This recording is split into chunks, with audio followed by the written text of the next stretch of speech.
আমার হায়াতের কসম, আমার ইমানের কসম, ওই আল্লাহর কসম করে বলছি যে আল্লাহর হাতে আমার জীবন। বর্তমান ফিলিস্তিনের যুদ্ধ শেষ হবে, ইমাম মাহাদি এসে যাবে।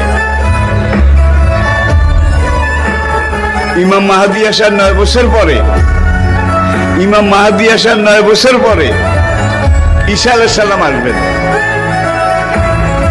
আর ইমাম মাহাদি আসার পরে 9 বছর, এটার মধ্যে দাজ্জাল তার আবির্ভাব ঘটবে।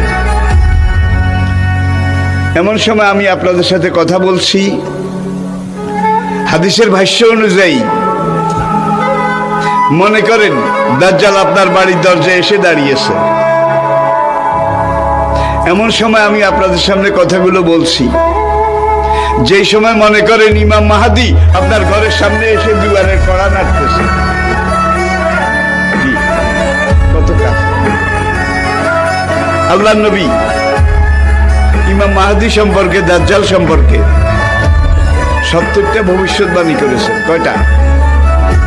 তার মধ্যে 66টা হয়ে গেছে, বাকি আছে কয়টা?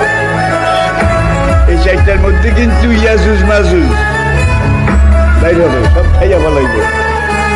এবারে দাব্বাতুল আরদ কোরআনে আছে, দাব্বাতুল আরদ মক্কা এবং তায়েফের মাঝখানে জমিন ভেদ করে একটা জন্তু উঠবে। সেই জন্তুটা রাতের শেষ প্রহরে মাথা উঁচু করবে, মাথা এত উঁচু করবে কাবা থেকে দেখা যাবে, ইয়ামেন থেকে দেখা যাবে, বাইতুল মাকদাস থেকে তার কল্লা দেখা যাবে। সে কল্লা উঁচু করে বলবে, হায় দুনিয়ার মানুষ, সে মুসলমান জাতি, দুর্ভাগ্য তোমাদের, আজকে রাতে আল্লাহ তওবার দরজা বন্ধ করে দিয়েছে।